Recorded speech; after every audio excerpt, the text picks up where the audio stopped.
एक बार की बात है। ये कहानी है एक श्रापित गांव की, जहां हर रात एक बस स्टैंड पर एक चुड़ैल आकर बैठ जाती थी। हवा में सड़ चुके पत्तों की बदबू फैल जाती थी। लेकिन वो रात कुछ अलग थी।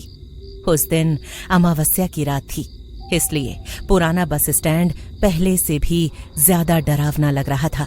वो औरत सफेद साड़ी पहने बस स्टैंड पर बैठी हुई थी।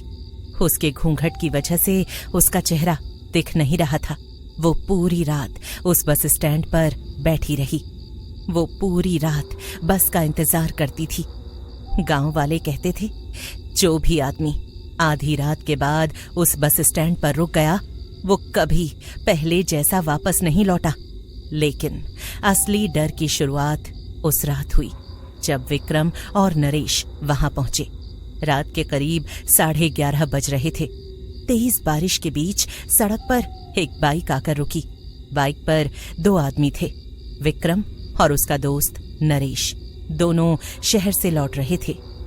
यार विक्रम, ये मौसम ठीक नहीं लग रहा। सड़क भी पूरी सुनसान पड़ी है। ऐसा लग रहा है जैसे पूरा इलाका खाली हो चुका हो।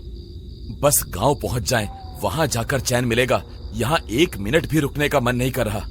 अबे जल्दी कर, यहाँ इस सुनसान रास्ते पर ज्यादा देर रुकना ठीक नहीं है। मैं क्या करूं, बाइक स्टार्ट ही नहीं हो रही। पता नहीं अचानक हुआ क्या इसे। तभी सड़क किनारे एक छोटी सी चाय की दुकान दिखाई दी। दुकान के ऊपर पुराना बोर्ड लटका हुआ था, रामू टी स्टॉल। अंदर एक बूढ़ा आदमी बैठा था। दोनों दुकान के अंदर चले गए। इतनी रात में कहां से लौट रहे हो बेटा? शहर गए थे सामान लेने, बारिश में बाइक बंद हो गई। अगर मेरी बात मानो तो 12 बजे से पहले यहाँ से निकल जाओ। क्यों काका, रात में कोई डाकू निकलता है क्या? डाकू इंसान होता है, लेकिन वो इंसान नहीं है। कौन? आप किसकी बात कर रहे हैं? वो जो हर रात बस का इंतजार करती है।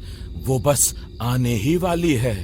वो आए उससे पहले तुम यहाँ से निकल जाओ, वरना ठीक नहीं होगा। काका सीधा बोलो, कहना क्या चाहते हो? 3 साल पहले श्यामा नाम की एक औरत इसी बस स्टैंड पर मरी थी। उसका आदमी उसे छोड़कर शहर भाग गया था। वो हर रात इसी बस स्टैंड पर उसका इंतजार करती थी। वो बार बार हर आने जाने वाले से एक ही सवाल पूछती थी, शहर जाने वाली बस आई क्या? और जो भी उसकी बात का जवाब देता, वो अपने होश आवाज खो बैठता और पहाड़ी से कूदकर अपनी जान दे देता। तो आपने अभी तक पहाड़ी से कूदकर अपनी जान क्यों नहीं दी? हाँ? तुम्हें ये सब मजाक लग रहा है ना? थोड़ी देर रुको, 12 बजने ही वाले हैं। तुम अपनी आंखों से देख लेना। 12 बजने वाले हैं। मैं आखिरी बार बोल रहा हूँ, तुम दोनों यहाँ से चले जाओ। तुम दोनों यहाँ मत रुकना। लगता है ये बूढ़ा सठिया गया है। पता नहीं कैसी बहकी बहकी बातें कर रहा है। भाई, मुझे तो चुड़ैल से ज्यादा इस बूढ़े आदमी से डर लग रहा है। विक्रम भाई, मेरी मानो तो चलो यहाँ से, अभी के अभी निकलते हैं। मुझे कुछ ठीक नहीं लग रहा है। बारिश इतनी तेज थी कि आगे जाना नामुमकिन था। मजबूरी में दोनों पुराने बस स्टैंड के शेड के नीचे जाकर खड़े हो गए। बस स्टैंड बहुत पुराना था। टूटी हुई बेंचें, दीवारों पर पान के निशान। तभी किसी के पैरों की आवाज सुनाई दी। दोनों चुप हो गए। ये कैसी आवाज है भाई? लगता है कोई इसी ओर आ रहा है। तभी वो देखते हैं कि बस स्टैंड के दूसरे कोने पर एक औरत खड़ी थी, सफेद साड़ी और हाथ में पुराना लाल बैग। वो बिल्कुल सीधी खड़ी थी। ये कब आई? यहाँ तो कोई भी नहीं था। कहीं ये वही औरत तो नहीं जिसके बारे में वो बूढ़ा बात कर रहा था? पता नहीं भाई, ये कहाँ से आ गई? मुझे तो बहुत डर लग रहा है।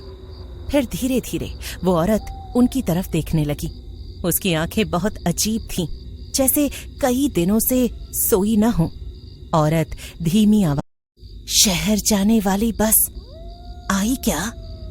उसकी आवाज सुनकर दोनों के शरीर कांपने लगे। औरत मुस्कुराई। मैं इंतजार कर रही हूं। वो मुझे लेने आने वाला था, लेकिन वो आया नहीं। तभी तेज बिजली चमकी और उसी रोशनी में दोनों ने देखा उस औरत के पैर उल्टे थे। नरेश के मुंह से डर के मारे चीख निकल गई। अगले ही पल अंधेरा हो गया और जब दोबारा उन्होंने सामने देखा तो वो औरत गायब थी। चारों तरफ सिर्फ बारिश थी, लेकिन तभी उनके बिल्कुल पीछे से वही आवाज आई, बस आई क्या? फिर दोनों डर के मारे पलटे। वो औरत इस बार उनके पीछे खड़ी थी। डर के मारे विक्रम की हालत खराब हो गई और औरत धीरे धीरे हंसने लगी।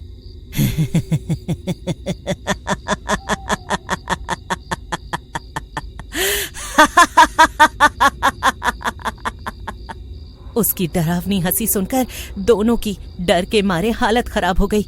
दोनों कांपने लगे। क्या हुआ? डर क्यों रहे हो? मेरे पास तो आओ। इंसानों ने ही तो मुझे यहाँ छोड़ा था, पूरी रात अकेले। मैं बस घर जाना चाहती थी। अचानक उसका चेहरा बदलने लगा। आंखें पूरी काली हो गईं और डरावनी हो गई थी। नरेश अचानक उसका पैर फिसल गया और वो सड़क पर गिर पड़ा। तभी उसने देखा वो चुड़ैल धीरे धीरे नरेश की तरफ बढ़ रही थी, लेकिन चुड़ैल नहीं रुकी। वो नरेश के बिल्कुल पास झुकी और उसके कान में कुछ फुसफुसाई और वहां से गायब हो गई। अगले ही पल नरेश की आंखें पूरी सफेद हो गईं। उसका शरीर कांपने लगा। नरेश, क्या हुआ तुम्हें? तुम कुछ बोल क्यों नहीं रहे? नरेश, क्या कहा उसने? नरेश कांपती आवाज में बोला, वो कह रही थी 3 साल हो गए मुझे लेने कोई नहीं आया, अब तुम लोग मेरे साथ चलोगे। विक्रम, यहाँ से चलते हैं भाई, प्लीज। पूरा इलाका अंधेरे में डूब गया और उसी अंधेरे में किसी औरत के रोने की आवाज गूंजने लगी। धीरे धीरे बहुत करीब से विक्रम ने मोबाइल की टॉर्च ऑन की। रोशनी दीवार पर पड़ी और वहां खून से लिखा था, मुझे घर जाना है। तभी अचानक बस स्टैंड के पीछे बने पुराने टॉयलेट से किसी के भागने की आवाज आई, जैसे कोई गीले पैरों से दौड़ रहा हो। विक्रम ने टॉर्च उधर घुमाई, लेकिन वहां कोई नहीं था। फिर अचानक ऊपर टीन की छत पर किसी के तेज भागने की आवाज आने लगी। तभी टॉर्च की रोशनी अचानक बस स्टैंड की छत पर गई और दोनों की चीख निकल गई। वो चुड़ैल उल्टी होकर छत से चिपकी हुई थी।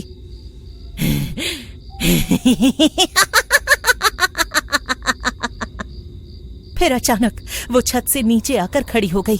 नरेश डरकर पीछे भागा, लेकिन तभी सड़क पर अचानक एक पुरानी बस आकर रुकी। बस के ऊपर लिखा था, भैरवपुर शहर। अंदर घना अंधेरा था।